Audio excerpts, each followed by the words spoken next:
Hello, everyone. I didn't know I'll have to go first, so now I'm even more nervous. I will read an excerpt from this short story. Water to me in this particular story means a sort of a place where life begins.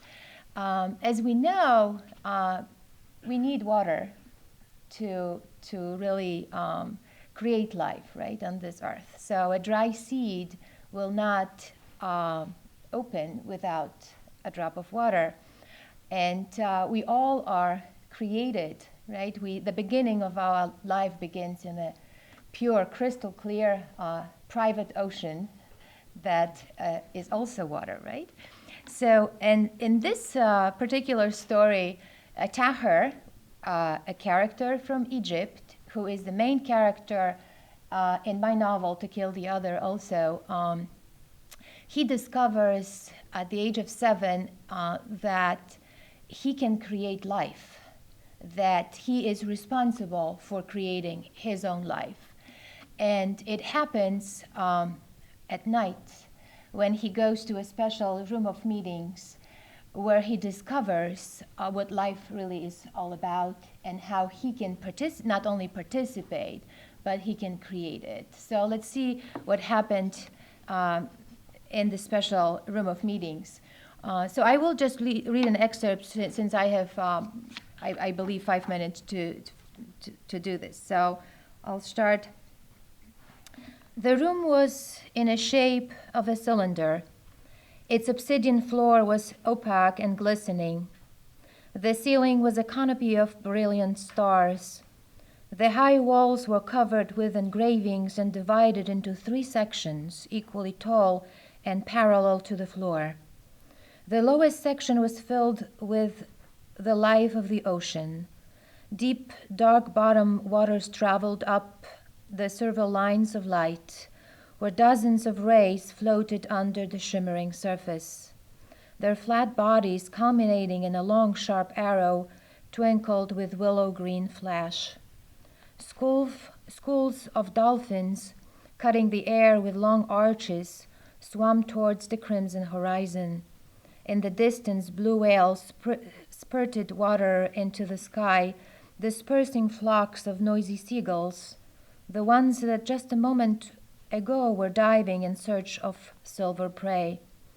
Tahir released his father's hand and walked around the room in awe.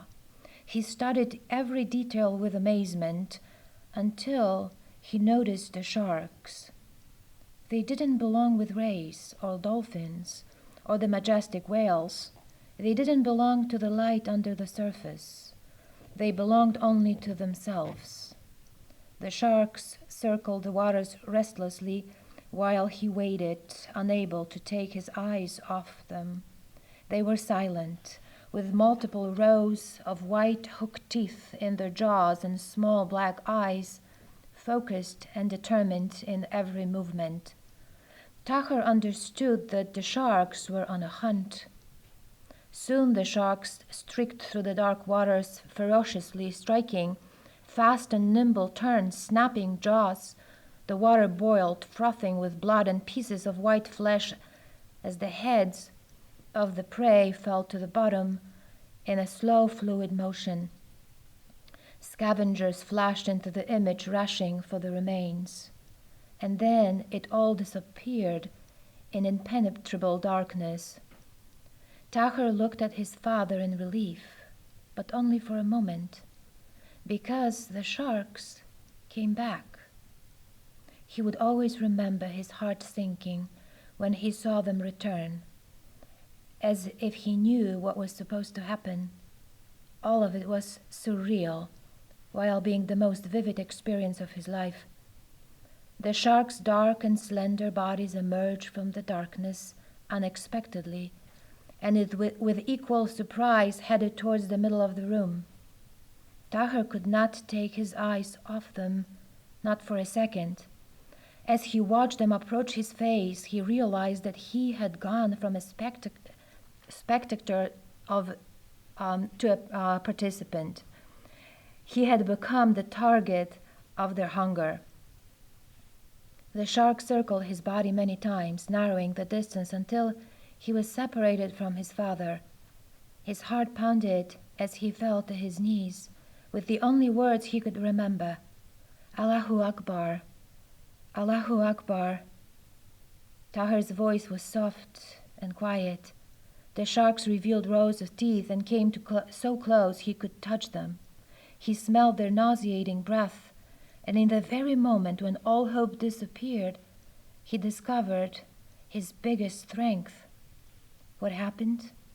He turned his eyes away from the sharks, and they froze in mid-air. Everything around him became still, and he understood immediately.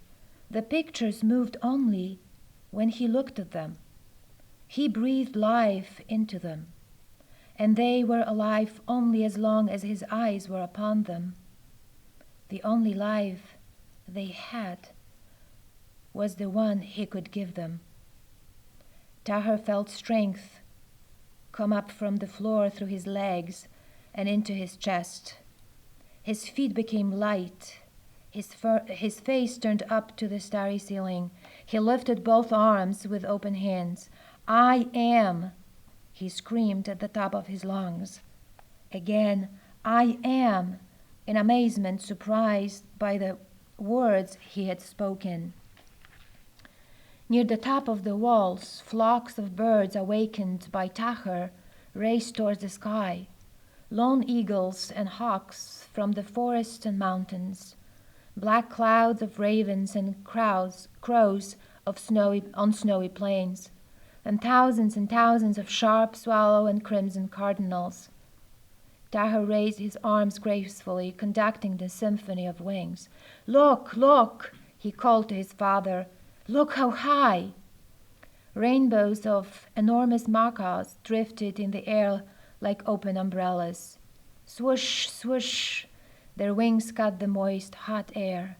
Flocks of geese left towards the distant horizon, and single gray herons floated down the shimmering streams without touching the water.